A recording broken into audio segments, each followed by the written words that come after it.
It's pretty good when you have someone who believes in you. In a lot of cases, if you think back to your childhood, nobody that believed in you more than your grandma.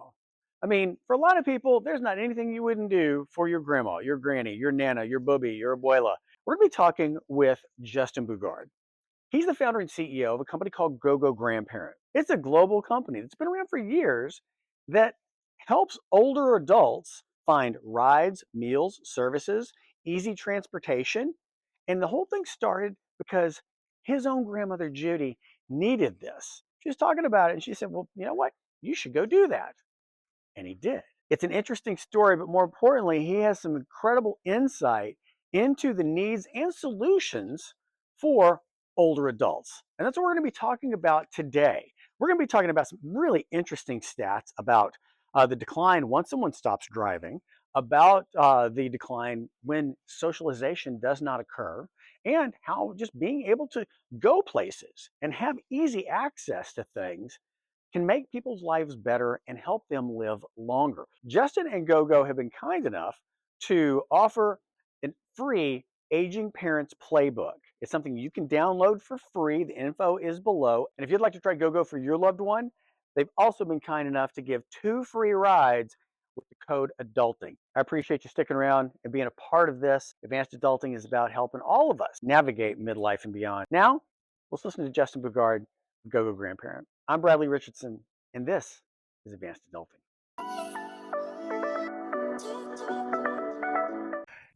Justin Boogaard, welcome to Advanced Adulting. So happy to be here. Thank you for having me.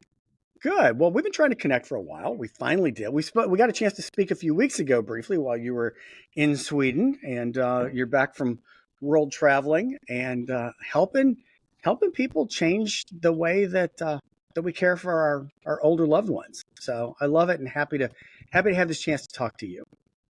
Thanks. Yeah, really excited that we got the chance to sit down and do this. I'm Good. stoked. We're going to cover a lot of things. We're going to cover not only caregiver burnout. We're going to talk about planning. We're talking about signs to look for in your loved one. We'll talk about the idea of socialization, loneliness, communities versus aging at home, all this good stuff. But one of the things I want to start with is it's all personal. I mean, whether you have a loved one, a family member, a grandparent that you're caring for, it's personal. And what I love about this space is I've talked to a lot of CEOs and founders like yourself, almost to the person. Every single one of them gets into this not because hey, it's a great business model. They get into it because of a personal relationship or personal need that they've experienced. And you're no different. And so what I'd love to know is tell us a little bit about your grandmother, about Betty, and how she played a role in you getting here today and starting this. Yeah, absolutely. And you're so right. It is so deeply personal. And happy to talk more about how it is kind of a complicated business, but once you're in it, you're kind of committed. And so happy to go anywhere that you want to go. But as far as grandma goes, I will set the stage. So I had just graduated and I had worked my first job and I really didn't like it. And so wanted to try figuring out my next move. I had called my grandma. My grandfather had just passed away. And so I sort of thought, this is a shoe-in, called my grandma. And I said, hey, grandma, do you think I'd be able to stay with you for a little bit while I try to figure out my next move? And she said, I'm going to think about it. I'll call you back. And I was like, whoa, whoa, what's going on here? Yeah. And she called me back and she said, no problem. I said, yeah, it'll only be for a few months. And she said, okay, 3 months? Yeah, 3 months. Okay, great. So I moved in and that was 2012. That must have been May of 2012. And I ended up moving out in May of 2015. So the 3 months turned into 3 years. I think that my grandma, who had just lost her husband, and I think she was going through some stuff at that point, and we were both surprised that we ended up getting along. And we obviously known each other for my whole life. But it wasn't really until I ended up living with her that I came to understand her more as like a person. Her name's Betty. And so got to know Betty more and Betty got to know me more. And it turned into like a really cool roommate / familial vibe, I guess is the best way to say it. Over that time, I could see she was 82 when I moved in. She was 85 when I moved out. She's 94 today. And so Wow. I'm still using GoGo. And so she's like the secret weapon of Mhm. our product innovation, kind of machine. Right. But even from 82 to 85, I could see how she was beginning to struggle with things that she didn't used to struggle with when I had moved in. And when I moved out, we had a pretty, you know, not right away when I moved out, but shortly after I moved out, we had a pretty candid conversation about like how comfortable she was at driving at night. She started it. Sometimes I think it's easier for grandparents to have those types of conversations with grandkids because Hmm. there's less of the like, I raised you, it's Right. more just like, well, you came into my life sort of a thing. So anyway, she's telling me a little bit about driving, discomfort driving at night. And at the time, I didn't have a car. I was mostly using Uber to get around. And so she said, well, I was wondering like could you give me their phone number and maybe I'll use them when I have to get around at night. Oof, grandma, they don't they don't have a phone number. You have to have this app. You got to be able to use the smartphone comfortably. And she wasn't comfortable with that sort of thing. And I think that we could kind of see that she was trending towards being less and less comfortable with Hmm. being able to use, her fingers really quickly or being able to catch notifications when they pop up, um, being able to chat with the driver, and I'm sure you've used Uber before. They Yeah. kind of have like a pretty quick response time. You got to be able to catch that thing and reply Right. back. And so wasn't going to work. Grandma, I'm sorry, they don't have a phone number. And then she just kind of sternly said, well, you should make that. And she said it like that because I had been spending 3 years in her house not paying rent. And what are you Yeah. doing? I was working with my co-founder. We were working on a bunch of different ideas. None of them were working. And then grandma sort of admonished me, go make that. And so we took that. I took that back to my co-founder, David Lung. Hmm. And we were like, well, nothing else we're doing is working. At least we'll have this one user. That's, we haven't been able to get to that point. Let's try Gotta have it. a customer. And so we put it together for her, and then we didn't tell her that we had made it for her. I made it sound like I had just sort of found it. Oh, grandma, there's this service you can call. It's exactly what you wanted. We found it. Here you go. And just to see if she would use it, because if I told her I had made it for her, she probably would use it. Really wanted to Right. see if she would just use it. And a couple weeks go by, she didn't use it. And so we're like, oh, maybe she needs a reminder. So my co-founder David wrote her like a handwritten note on a card that we got from like Walgreens, and then we mailed it to her. And that Sunday, I was seeing her every Sunday. That Sunday, I came for dinner, and the card that he had written was like on the table, and she was like, "Look at that service that you had found me. They sent me like a welcome note." And I was like, "Oh, what do you think?" And so we talked about it a little bit more, and she was like, "Yeah, well, I think I might use it for this trip I have coming up." And so we did. Um, a week later, the phone number rings. The number I had given her was just a forwarding number. It wasn't the real GoGo service. So I put on like a fake accent. Grandma, I didn't say grandma, obviously. Betty, hey, we're so glad that Ah, you called. Yeah, we're so glad that you called. How can we help you? And she scheduled a ride. My parents were in on this. They were, desperately hoping that this would work because if it didn't work, the stakes were high. Like, are we gonna? My parents live in San Diego. My grandma lives in LA, so it's about a 2-hour drive. Are we gonna move grandma out of that house? She's been in that house for like 60 years. More importantly, are we gonna move grandma to our house? Like I said, stakes were high. Everyone gets along really well, but it's just a big change. And she's been in that house for now 70 years, and so we really wanted something that she could use to stay independent for longer without, while being safe and being able to like exercise her own autonomy. So my parents are in on it.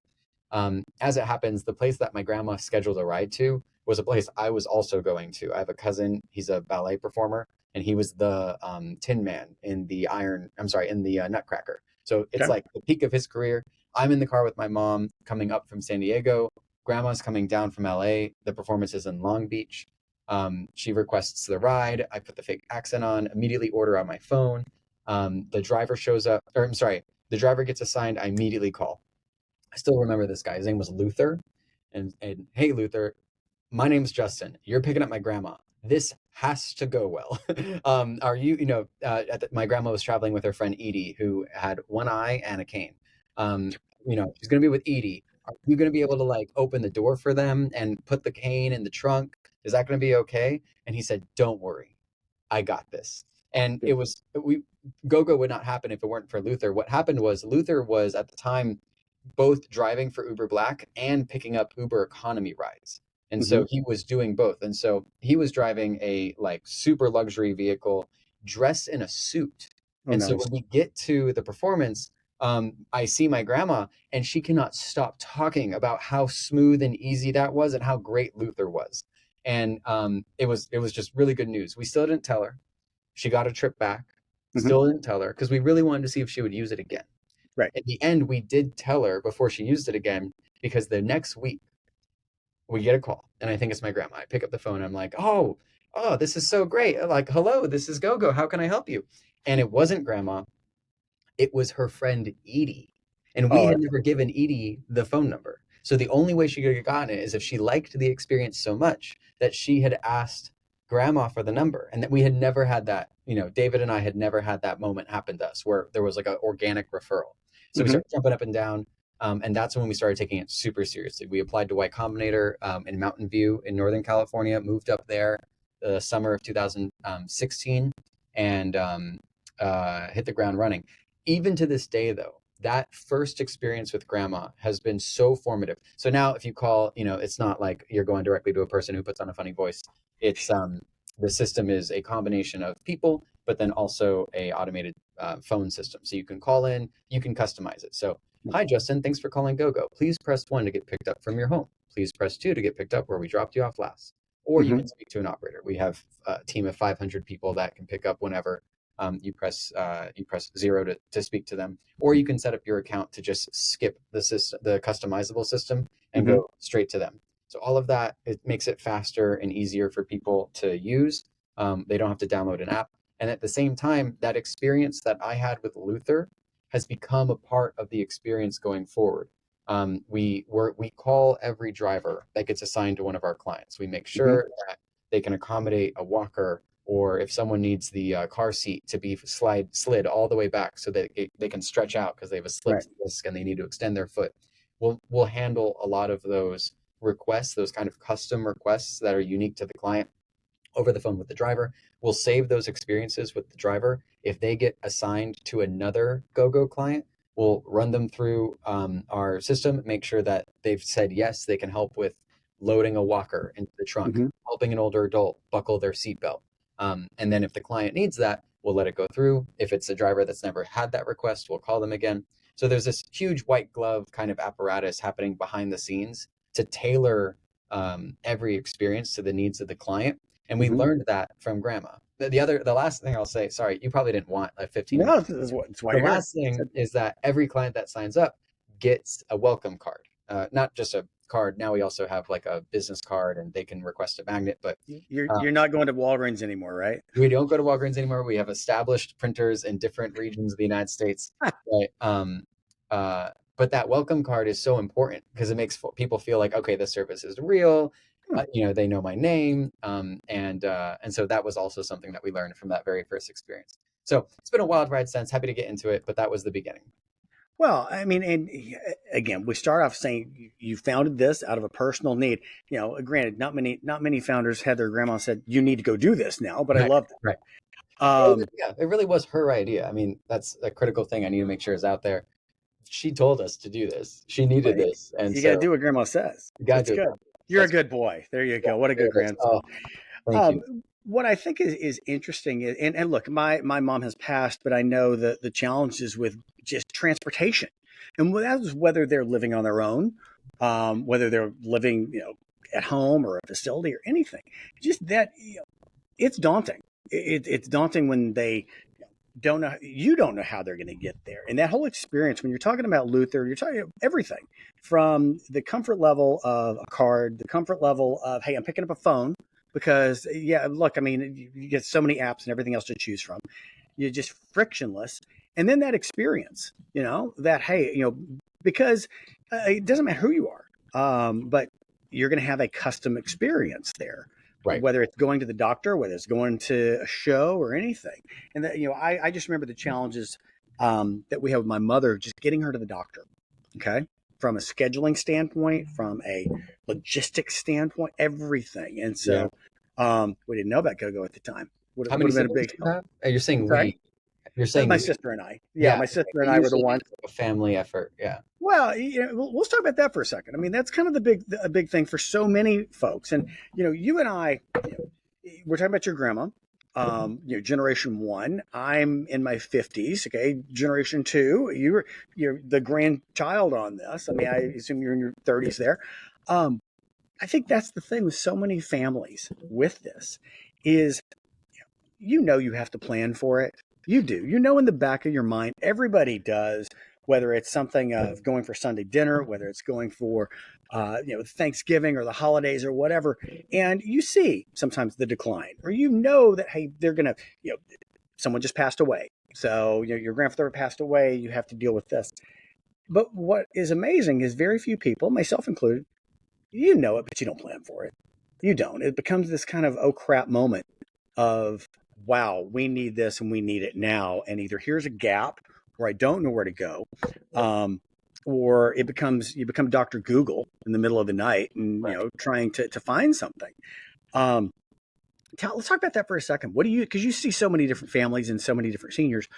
When families wait too long, okay, it's stressful, but what can they do to really get beyond this denial of kicking the can down the road? Yeah. It will definitely come back to bite them one way or another. So it's not a question of like, okay, when is the right time to notice it? Usually you're being forced to notice it. And I guess it is that question. When is the right time to notice it? Because when you're being forced to notice it, there's things that you could have done that you didn't do, and now you've chosen like this universe, and Mm-hmm. that you're committed at that point. Mm-hmm. So let's talk a little bit about aging. I think there's a few 30-year-olds who have thought about end stage aging as much as the team at GoGo Grandparent. So talking Right. a little bit about aging, and I mean like end stage aging. Scientific research calls this group the oldest old. So the oldest old usually starts like early 80s. It can impact everyone and come for everyone at different times, but um, it it it can be when you're living through it, it can feel so specific. It can be so like, look, my grandma needs to be able to like talk to her Amazon Alexa, and the Amazon Alexa Wi-Fi is not connecting right now, and I can't physically go there to connect the Alexa, but you have to be physically there to do it. How am I going to solve this problem that's Right. associated with aging? So it can be so specific, but when you step back and you talk about it, especially in the context of like a podcast where listeners might be going through different things at different times, I think it is helpful to talk about the patterns that emerge around what aging looks like. So Mm-hmm.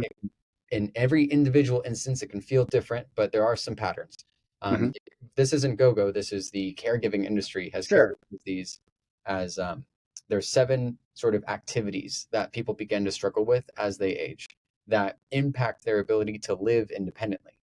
There are then some other set of activities, there's 6 other activities that we can talk about in a second that impact people's ability to live.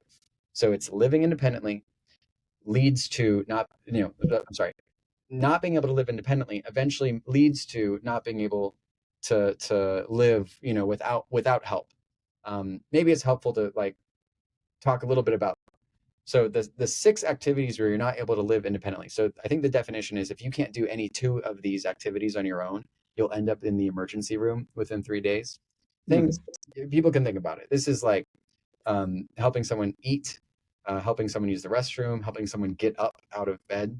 So things that you kind of need a caregiver for. And that's usually when people are waking up to this problem. They've like something really bad has happened and now they're here. And you can't go back.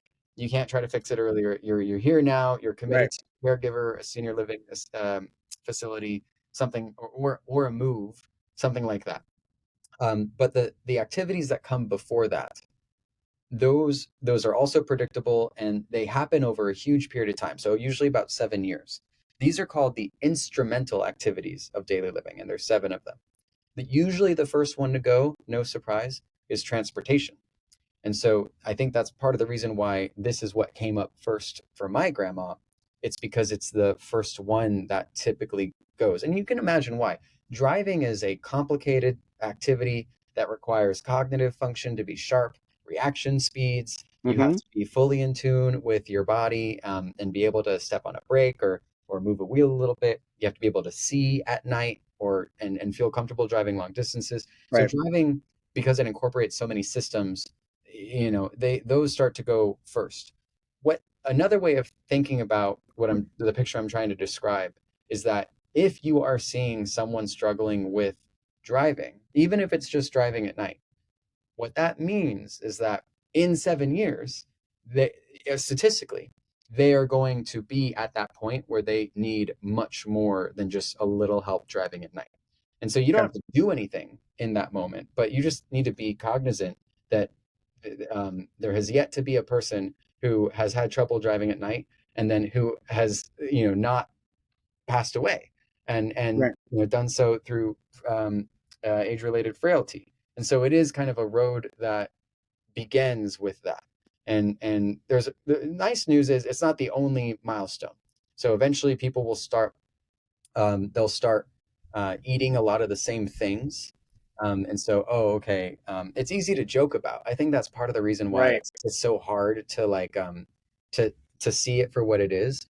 But like, oh yeah, my grandpa, he just loves, yeah, or he loved eating like peanut butter jelly sandwiches. Well, it wasn't probably true that he loved eating peanut butter and jelly sandwiches. What was probably true is that he was trying to make trade-offs and he wasn't feeling comfortable eating other types of things. Hmm. And it's not like he loved peanut butter and jelly sandwiches. It's just maybe he was starting to get uncomfortable cooking for himself, or being able to go and gather like meals, even from restaurants that he needed because of um, So it's not potential. being stubborn. It's not resistant to change. It really speaks to something that is um, more hands on. Yeah, It's just okay. perfect example is, Dad, why are you always wearing that old sweater? Like, we're gonna change your sweater. "Oh, you're so stubborn. You always put on this sweater. I buy you all these sweaters all the time. Like, why are you getting this sweater?" And then finally, this is a real story. And so finally, the older adult responded, I, this is the only sweater that has like a zipper I can use. And so, yeah, I've had it for 20 years, but all these other zippers are too small. And it's like this tiny little detail that they're embarrassed maybe to share. And so they're Well, not going to volunteer that. But right. the observation that you can see is that this behavior that you think is obstinate or stubborn or strange is kind of a early indicator, a goal or milepost on that journey to um, the other set of activities of daily living, the six things that you kind of need a caregiver to do. The good news is that journey is pretty much set, but you can control the speed. You can control how quickly that goes. And Mhm. so I know that we were going to talk a little bit about research. I can do that now. I do. I want to talk about that in a second. But what I think Yeah. is so important, and you touched on this a little bit just in the very beginning of the conversation when you're talking about Betty, how, the time you spent with her, she got to know you as a person, not just her grandson, but you got to know her Hmm. as, hey, as beyond your grandma, as a woman. And Right. I think what we forget, and, I talked to a lot of people about this aging, and, even in my own life, you don't know what you don't know until you're there. And Yeah. we forget that so many people, they're going through it, and you see her a certain way. You see that person a certain way, but you know, pride, ego, fear, all of those things come into play, and you don't want to admit that, hey, I can't do this anymore, or hey, I'm scared, or hey, the zipper bothers me, I can't do this. And we forget, we think there's something wrong. Well, yeah, but they're still a human. They're still having their own personality and their own ego and frailties and all of those things as a person, and their own personality that Hmm. they're going through. And I think that we forget them, and especially, and it also speaks to you, uh, that ability probably as a grandchild to be able to communicate better with a grandparent than the child. I remember I had my sister and I had battles with my mom, and looking back, I was an ass. Okay, both of us were, just for the simple reason that why won't you do this? It's inverted, and the child becomes the parent. You start parenting your parents and almost admonishing them, Yeah. for something, and you realize, no, she's probably scared. She's probably just scared that she can't Scared, figure this out or can't do it. embarrassed, feels like a burden. Those are Hmm. usually the words that people use to describe like why they to go. Um, yeah, and no one wants to feel that way with their kid. I think you're right. I think that me sort of meeting my grandma. Now, I knew her my whole life, of course, but it Right. was sort of like a major holidays type relationship. She lived 2 hours away, but Right. when I moved in with her, it was like, oh, okay, I'm meeting her as an 82-year-old. She's got this rich life Hmm. personality. She was an avid golfer, and then okay, yeah, 83 and a half. She puts her clubs down for the last time, and I can kind of see that, and I think she felt a little bit it was easier maybe for her to talk a little bit about it because we didn't have that same dynamic where she had raised me, and so it was easier to be, but I'm still a family member, so Sure. I don't know if that's unique to us or not, but it's with her at least that was kind of how that dynamic played out. I just think it's funny, and I turn 59 next week, and it's really funny. And my kids are all mid late 20s, almost 30, and I just think of that. And I think when I was their age, and it's funny as I wrote one of the very first books on Gen X back when I was in my 20s, and I'm thinking of that. And I'm looking at people who are, I thought 59, 60 was old. Okay, I mean, God forbid 80. And I'm sitting there thinking, I look and I would question even my parents' choices or other people's choices. I go, well, why, gosh, that's so simple. Why can't you do this? And it is. It becomes a very older person or parental thing to say. Just wait. You'll understand when you're my age, or just you'll see. Yeah, and they're right. They're 100% right. Yeah. You don't know. You can say it. You can rationalize it. But you don't know until you're there in that moment. And when you actually step back and go, hey, they are they're human having their own personal life experience right now, and you have to respect that. And just like you're going to, that has dramatically changed my outlook on aging because I don't feel 60. I mean, hell, I feel like maybe hell, I feel your age. I feel maybe 30 some odd, and but I'm not. But mentally, you're still there, and you still have your wants and dreams and desires and thoughts and fears and all of that, and you always will, even just like Betty. Yeah, I think that something that was really interesting, a quick anecdote that I'll share is like my grandma at 82, 85, she didn't consider herself old because she had friends who were 10 years older. And Hmm. so I think this is kind of what makes running a business like GoGo sometimes a little bit difficult. You can't just be a service for older adults because no one considers themselves an older adult pretty much until they look 10 years later and they don't have friends so now at Yeah, 94 my grandma's like, I guess I'm getting up yeah. there. And it's like, grandma. But yeah, I mean, it's I think what you're describing, where that inner self doesn't Hmm. feel old, No. lasts. I mean, even at 94 she's saying, I guess I'm getting up there. And so Well, it's funny. So the other day, I was out, running errands or something, and I come back and I'm telling Shannon, I said, yeah, there's this group of older guys, and they were in their 70s. This is how I was describing it. I was describing it in a factual statement of, okay, they're in their 70s. So I said, these older guys, and she looked at me, she starts laughing. She goes, whoa, whoa, whoa, hold up. You're an older guy. You're an older guy now. And I thought about that. I thought, you're right. To a lot of mm, people, I am. And to your point of where you are mentally, because there's always someone else. I saw something the other day, and I don't know, I don't know who said it to cite it, but it was that we view older people as 10 to 20 years older than us. So mm, I'm almost 59. I would look at someone who's almost 80s. Oh, they're older, So it would make sense in their 70s or 80s. They're older. yeah. But yeah, it's just interesting how we matriculate life. We just go through it. Yeah. And so I do think it can sometimes be challenging, not just for someone else to talk to someone and say, hey, I think you need help. The reason why it's challenging is that it's difficult for that person to realize, um, because it's the first time that they've been going through it, that like, oh yeah, this is actually something that I do need help with. If you can, then there's all these like really great benefits that come out of it. Um, uh, I was about to share. I guess I'm here now, so I'll share a quick story Yeah, let's do it. with Let's talk about that. my own dad. So my dad's 75, turning 76 next month, October 30th, and he's been getting really excited about like building this new. Well, I'm sorry, no, that's not true. Last year when he was about to turn 75, I kind of had a conversation. I said, Dad, Mom, my mom's 65, so there's a 10-year age gap. But Dad, Mom, like, um, you've seen what's going on with grandma, and we all got good genes. So we're gonna there's two ways to get off the train. There's very fast or like the slow.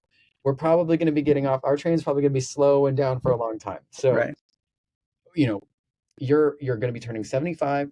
Great news. You got plenty of time to have like a meaningful, lived experience that's as long as my lived experience has been to this point in my own life. And Hmm. you can make that be as great as you want to be, but you should probably start thinking about it being like the last big chapter before like random things start popping up and you're not able to have as good of a time. And so I really want you guys to think about like, you know, the house that they live in is in a flood zone. And so every year my dad has to like get out and he has to clear out the creek next to the house. And if he doesn't, like the house is at risk of falling down. And so Hmm. in that case, home maintenance is actually one of the instrumental activities of daily living. There are so many people who don't realize that they have a problem until that winter, the leaves that are in their gutter haven't been cleaned out, water builds up on their roof and they lose their roof and now they have to move into a retirement community, but their home is also destroyed. So don't let that happen to you. But dad, mom, don't let that happen to you. You don't have to tell me right now, but you should probably seriously think about it. And then like this is the time where we can plan if you want to go into a community or whatever. Like there's a lot of great independent living communities where you can be playing pickleball every single day. And they promptly told me to like, shut the F up and go to your room. and Right. and, Yeah. and so Well, and I so got this. You're good. and I did. And we didn't speak about it for another month.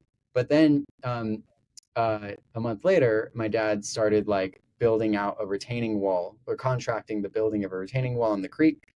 And then they started investing in their backyard. They built out like a kind of an outdoor kitchen patio.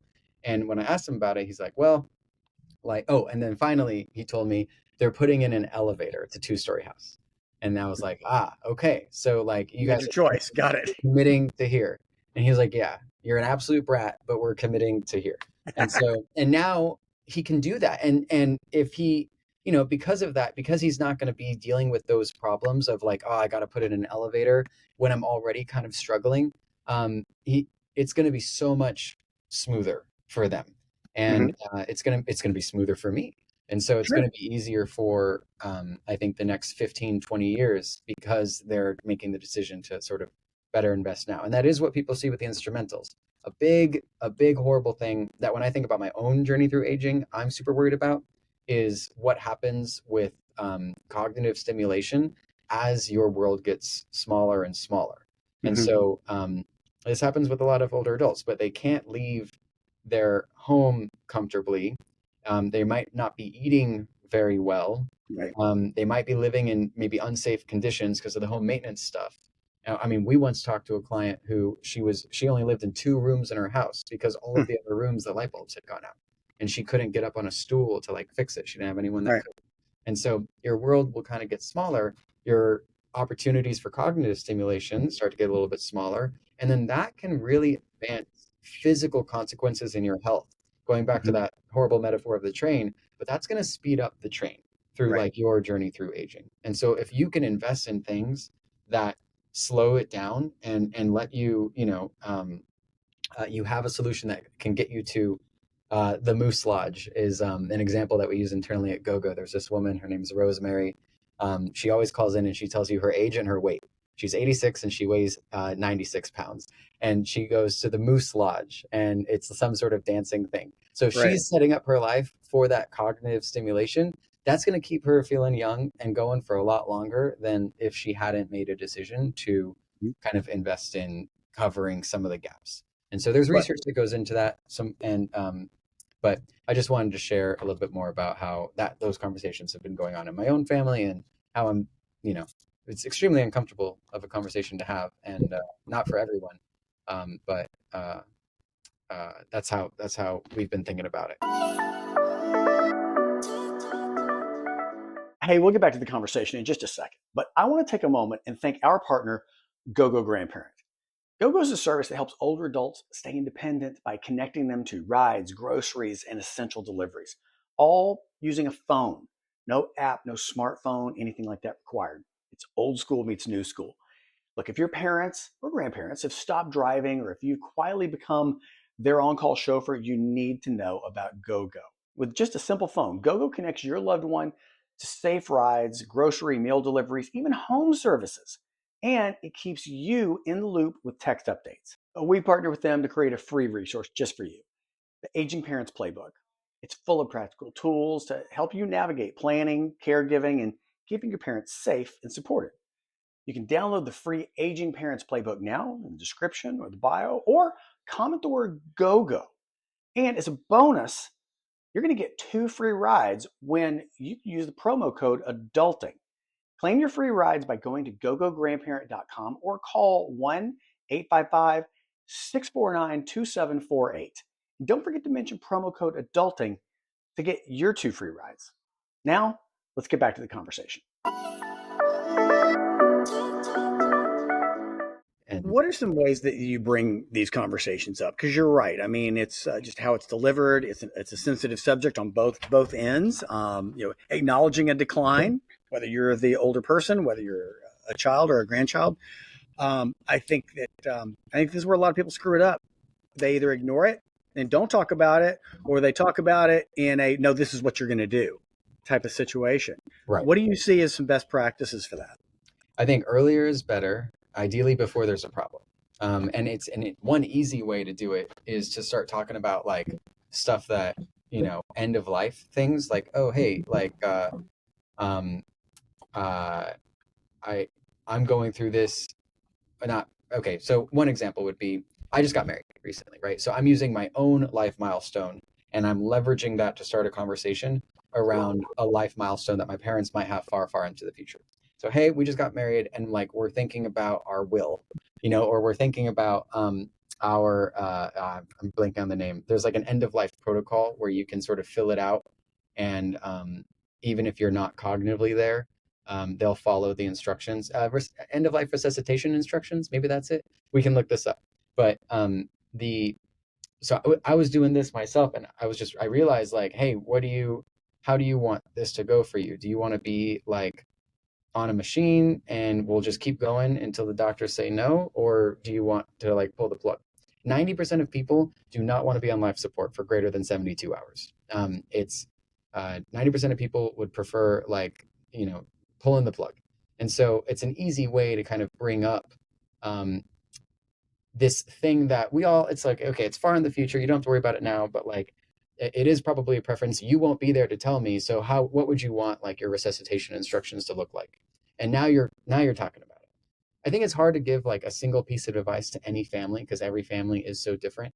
But there are these like different tactics that can come up. So one of them, leveraging your own milestone or someone else in your family's milestone to like bring it up with that person. I think a big thing to know is that by the time you're bringing something up with someone, they've noticed it. Like they're aware. They're not just being upset with you. They're also being upset with the fact that now like their secret is out and that someone's put words to it. And so some of that is like, okay, processing and shock. And then there's also this sense of like, man, so another tactic. Usually you're not overcoming like, dad, why can you not see this? What you're trying to overcome is dad is thinking to himself, okay, this is true, but what else do I have? Like, what am I going to do? Like, I have to ignore this because I have no other option. So another Yeah. tactic is kind of in sharing a little bit more about other options. A lot of people think that like, car ownership is free. And if you talk about like the financials of, okay, well, if you sell your car and you don't pay insurance and you don't pay gas, actually like a ride service is potentially cheaper. Dad, you go out like 3 times a week. It's not like you're driving everywhere like a maniac. You mostly are home. If we do the math, this is actually going to save you money. That's a tactic that we've seen be successful. A lot of people are like, okay, yeah, sure, it's a ride service, but like, man, it's, or let's say it's not a ride service. It's like, oh man, I have to call the city. I'm going to have to be on paratransit. I'm going to be told I have to wait like 5 days in advance. It's not the cost. It's like the freedom. I'm not going to be able to like get out there. And there are services, plug for GoGo, but there are, even outside of GoGo, there are things that you can do to give that person like their flexibility and their freedom back. Even if they don't use it, just knowing that they can pick up anytime, call 24/7 and request a ride that can take them to anywhere they want to go. be that the Moose Lodge, a casino, whatever.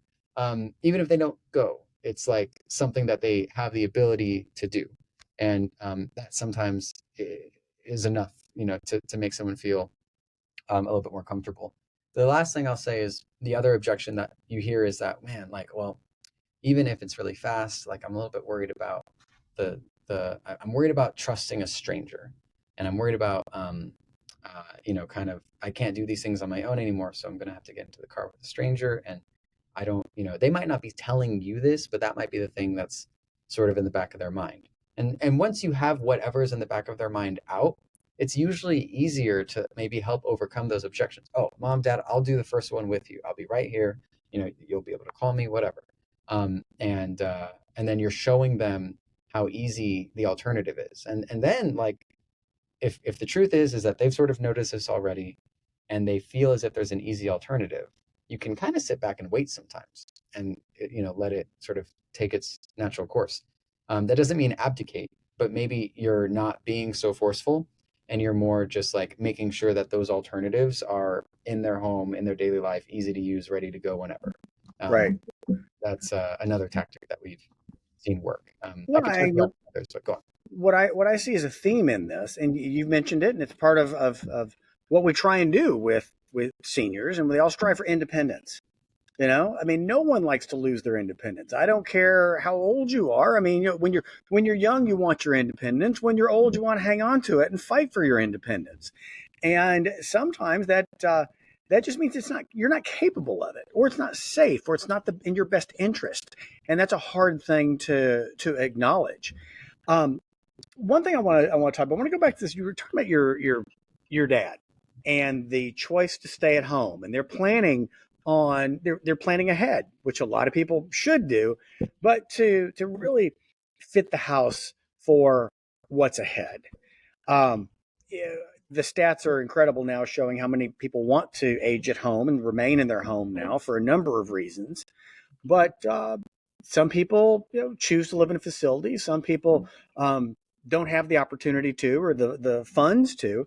Let's talk about that for a second. Let's Yeah. talk about. I think you'd mentioned something about your grandma. She's chosen to stay in her home for, well, you said almost 70 years now, Hmm. but you don't know if that's necessarily the best choice. What are some things people should evaluate or look at? Hey, is it better to stay at home, or is it better to maybe look at a community? Yeah. My grandma calls it her starter home, because it was her and my grandfather. They did this like starter home idea, and it turned out to be like their forever home. But and she obviously knows that now. But when she tells the story of how they got there, it's like, oh yeah, this was our starter home. I will move into a community when I am at that point. That is my plan. I think that if you can, they are a lot of fun. It's like going back to college. And what's nice about them is the cognitive dissonance around like making decisions when you need help with things. Um, a lot of that goes away. It's so going back to like making it easy for an older adult to realize what the alternatives are. A community, they have like they're full of support, and you just have to say yes one day, and it won't even it's not like, oh, I have to go figure out how to get this logistically set up, yada yada. You're there. Hey, I need like I think I'm going to need some help, with cleaning my apartment. Boom, done there. And it feels almost like a hotel, um or it can, if it's the right sort of thing. So Right. let's talk a little bit about communities, because I don't think enough people know about this. So uh there's a few different sort of tiers of communities. You have well, actually, it kind of starts with 55 and up, and so these are usually like zoned municipalities, Mhm. that maybe even have their own zip code, and they were set up kind of in the 60s as a way to pay way less on property taxes because there are no schools, because it is a 55 and up community, and so Yes, yes, I'm well aware of these now, being over 55 and seeing. I think that Shannon goes, well, look, I can hang with you. That's why she's with me. I'm sure we can yeah. be in an over 55 community. Yeah, and so great option, financially responsible, um, but so that's like the bottom floor of Right. the community tier, and then you have independent living. So independent living is like a managed apartment. You're paying a rent, there aren't usually other sort of services, but there usually are sort of shared amenities. And it's like a 55 and up community, except that these shared amenities do kind of flex into some stuff that we can talk about in a moment. But 55 up communities, it's just a age restriction. All your neighbors are going to be over 55. There's less property tax. It's sort of a zone municipality kind of thing. It's not really like a place that you go to for extra help. You will eventually need to like pay more for Right. bringing in caregivers, and they're not there. You still have to kind of do stuff yourself. Independent living community, that starts to change a little bit. It's going to have more of like a dorm-like feel. That's where you get like that's where you have the option of like having a restaurant maybe in the community, or several, depending on how large it is. And so but there's not going to be aging related services. They don't have a nurse on staff for you. You know, all of that can kind of just none of that exists. It's just uh, like I said, it's like a managed building, and they have shared amenities. Those shared amenities can be, you see some communities that have like a golf course, sometimes several golf courses. There's one community in Florida that has a golf course for every day of the month. And so this is obviously like a massive kind of concept, but that sort of thing, those sorts of things are out there. And then above that, now you start kind of, this is when you're in like an aging adjacent sort of thing. There's assisted living communities, so independent living and then assisted living.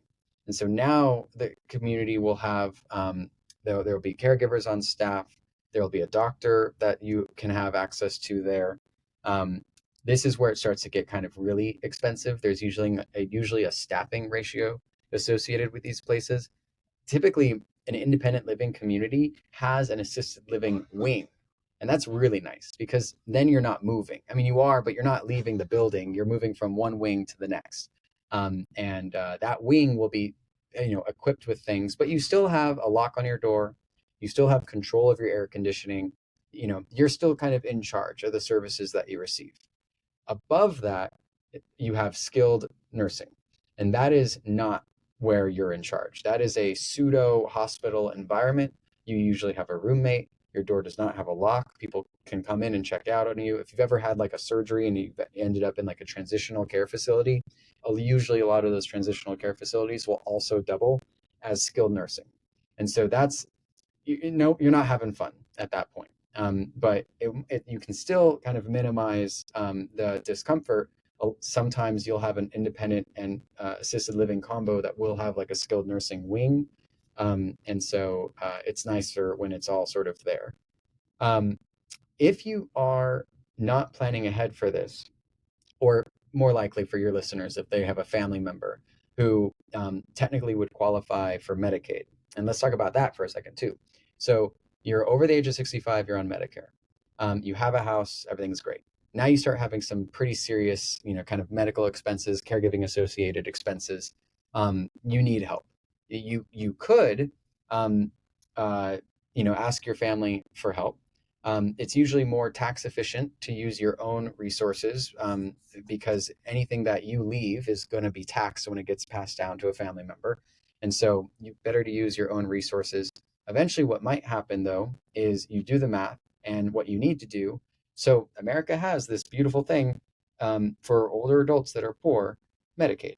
And most people don't qualify for Medicaid until they kind of plan to, and then they sort of spend down their assets, might sell their home, and they spend down their assets. They fall below the Medicaid limit. Medicaid really doesn't want you to have any sort of extra income, and which I think is a problem. But in any case, so you now qualify for Medicaid. You've done this so that you can get the support that you need. The problem, though, is that Medicaid will only cover the cost of skilled nursing facilities. So if you go back to that ladder I just shared, 55 and up, independent living, assisted living, skilled nursing facility. If you're on Medicaid, you skip the first three. You just go straight to skilled nursing facility.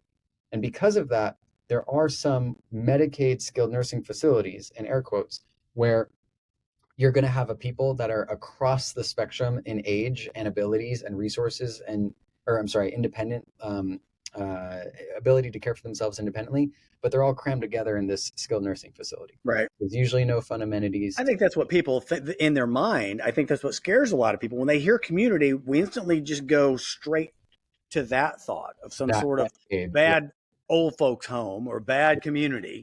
Now, right. community is a kind term, really. I mean, it's, you grew up with that and you think you're going to be stuck off there. Yeah, I think that's right. And that Medicaid skilled nursing facility, it's an option. It's sort of the last option. If you have the ability to plan around how you can avoid that one, that's the best, I think. And because a lot of people do end up in Medicaid skilled nursing facilities. The alternatives to that, if you have the means, independent living, if you move in when you're 75, you meet a bunch of friends, you have like 15 years of parties. I mean, really, like you can research stuff online. These can be like quite fun sort of places. Um, and then you know everyone, and then yeah, okay, everyone's starting to age. You're all going through it together. It can be a good time. Um, if you skip that and you go straight to Medicaid skilled nursing facility, it's not going to be a good time. Hmm. So if you have the means, I would suggest independent living. If not, then your other options are move in with a family member. They could be have a family member spend massive amounts of money on Yeah. caregiving to keep you in your home. Hmm. Or you can choose, if you have the means, to spend your own money on a caregiving to keep you in your own home. Um, Right. and I think that at a certain point, that is the right thing to do. If you don't have that community of friends that you've spent 10 years working on because you moved in when you were 75, if you're 88 and you're thinking about moving into a community at that point, that might not be as much fun because you're not going to know Right. anyone. You're not going to be able to like play pool or play poker um, as easily. And so maybe the right thing to do in that moment is bring in the cavalry in whatever shape or form that you can. Caregiving Hmm. service, family members. There is a great Medicaid again sponsored program where, depending on the state that you live in, so this wasn't true in California, but if we had lived in, I want to say Georgia, for example, I could have actually gotten paid while I was helping my grandma living with her through Medicaid at the time. Yeah. That's an option. Happy to explore a No. little bit more of that, but that's kind of the playing field of things that people can choose to do. And that's what I was trying to tell my dad.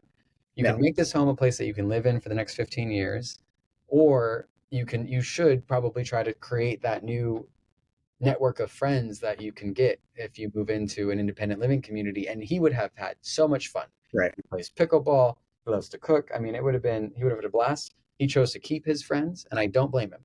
Chose to keep his friends in his home that he has been in now for 50 years. And and and I think he's doing the right things. He's thinking about how to future proof it for himself.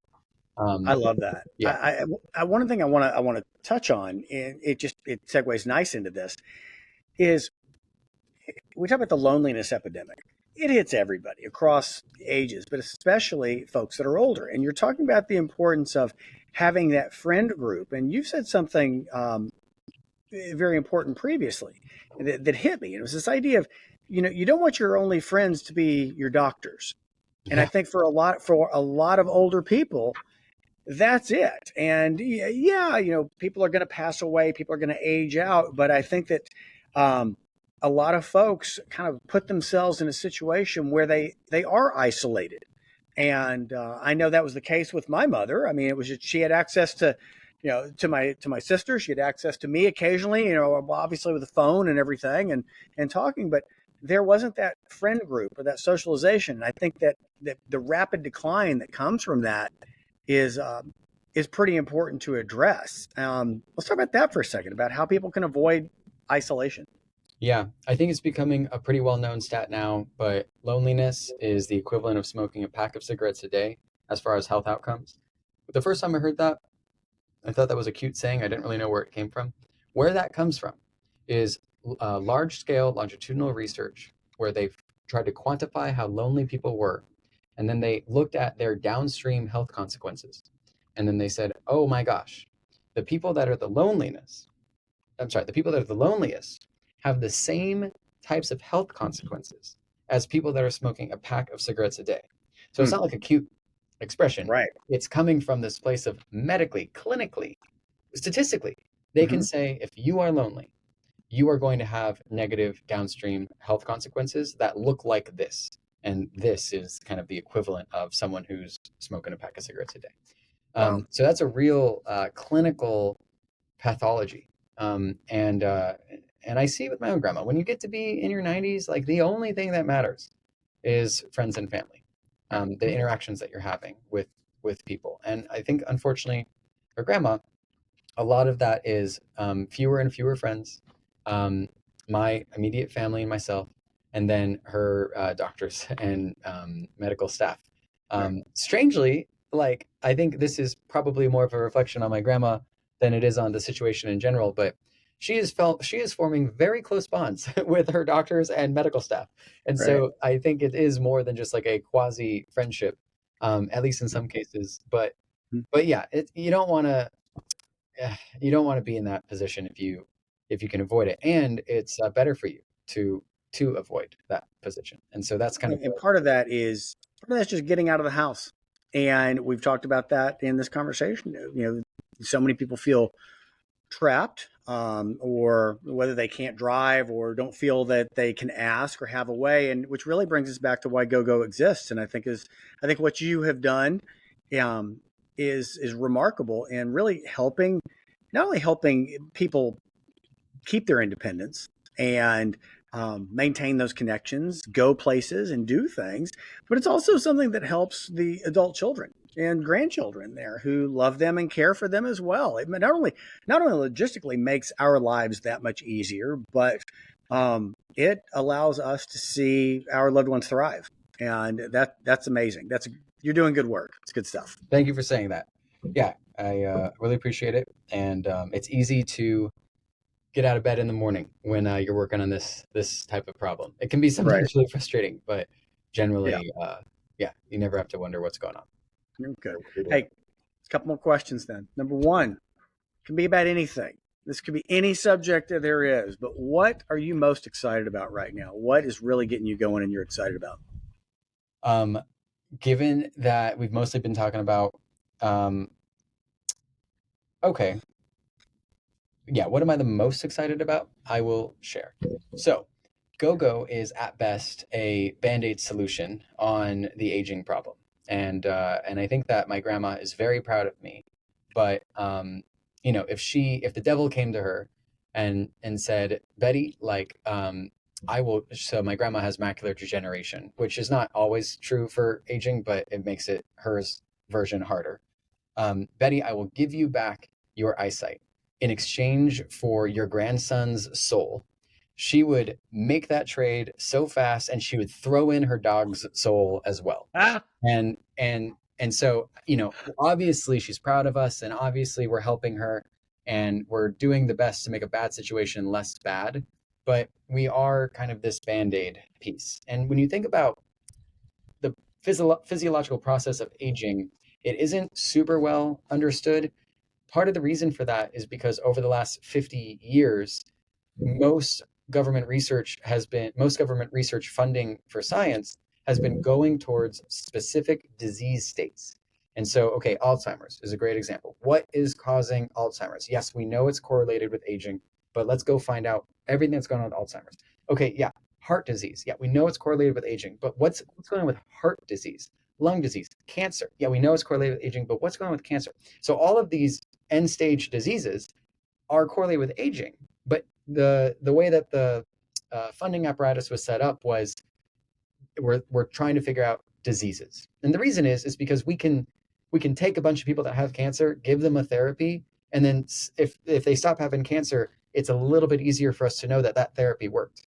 The thing about mhm. aging, it's like, all right, we take a bunch of people that are older, give them some program, and then we have to wait 50 years to see if it's working or not. It's too hard, takes too long. So everyone knows about DARPA.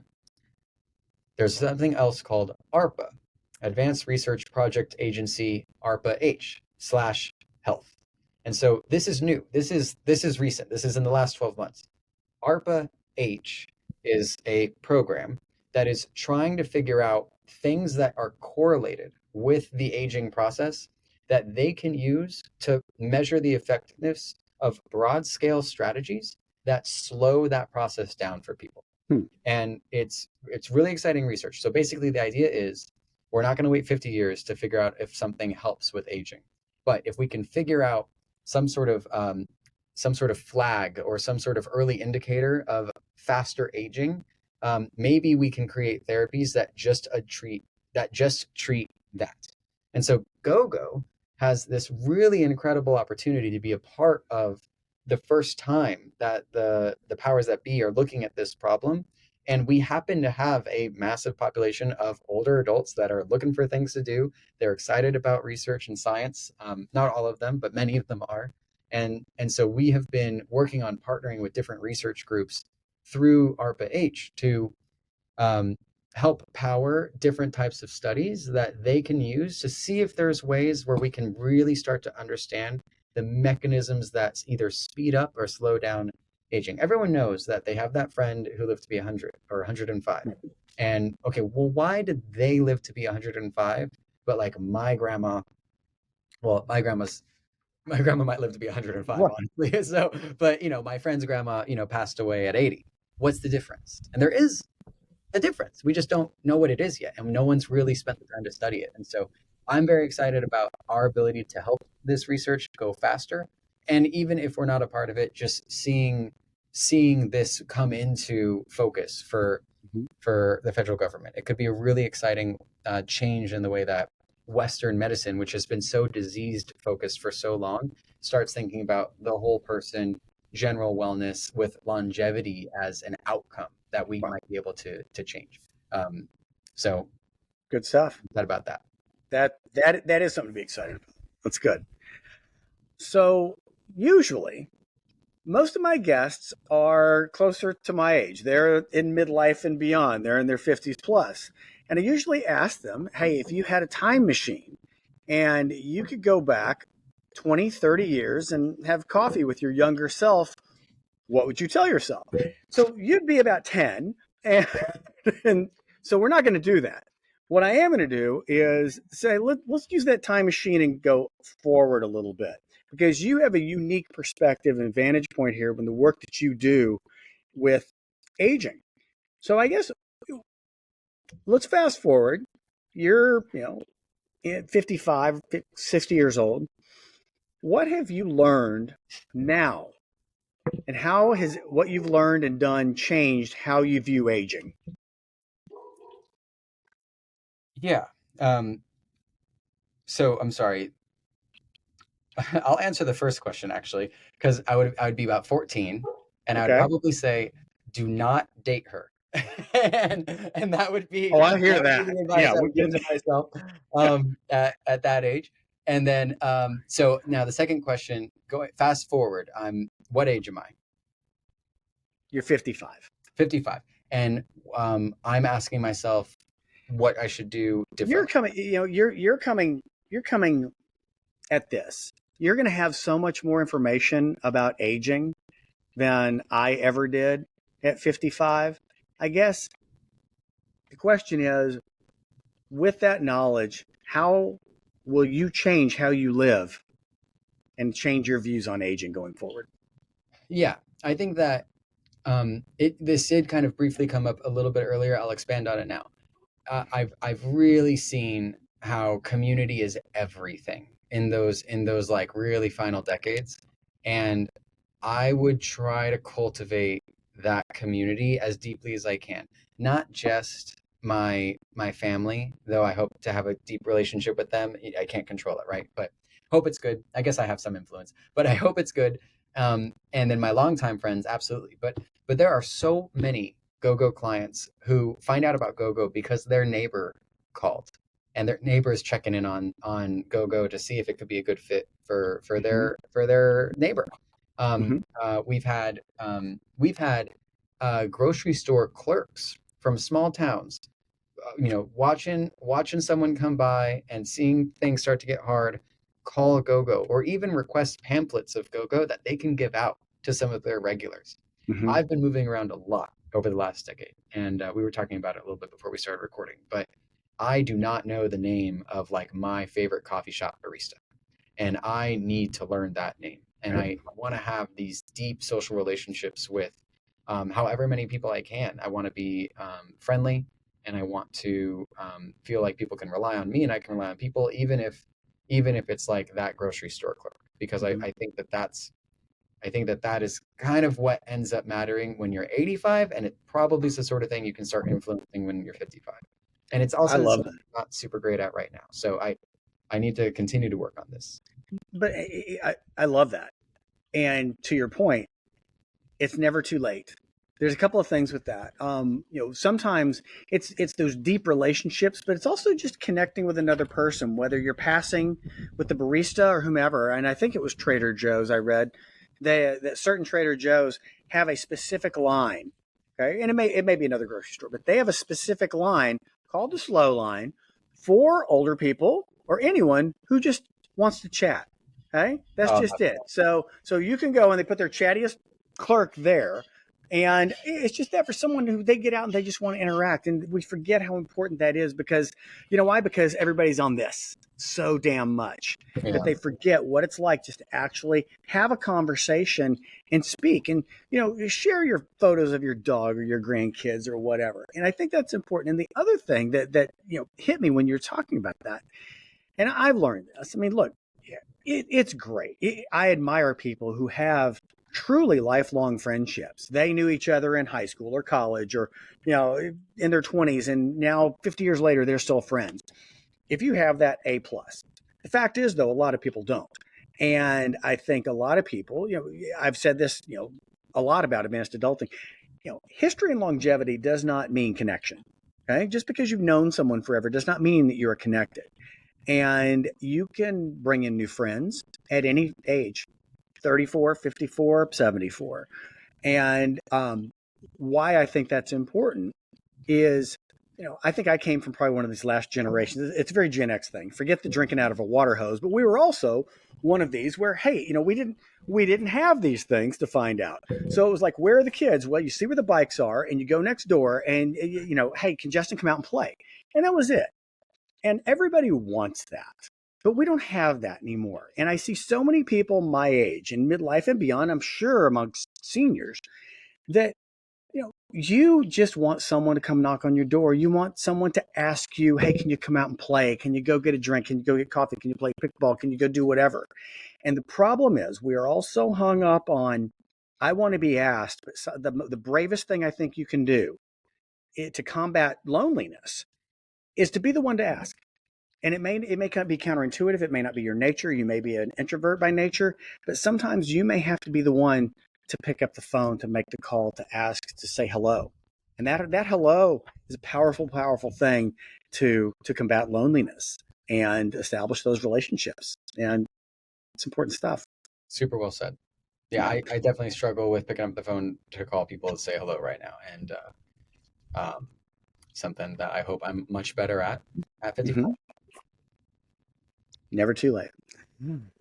Justin Boogaard, good man doing good work. I really love how everything about what you're doing, and I wish you nothing but success. And I know that you're going to keep changing the world for a lot of seniors and the people we love, and for a lot of us as well. So thank you very much for being here. Thank you for saying that. Thanks so much for having me. This was a lot of fun. Happy to do it again anytime.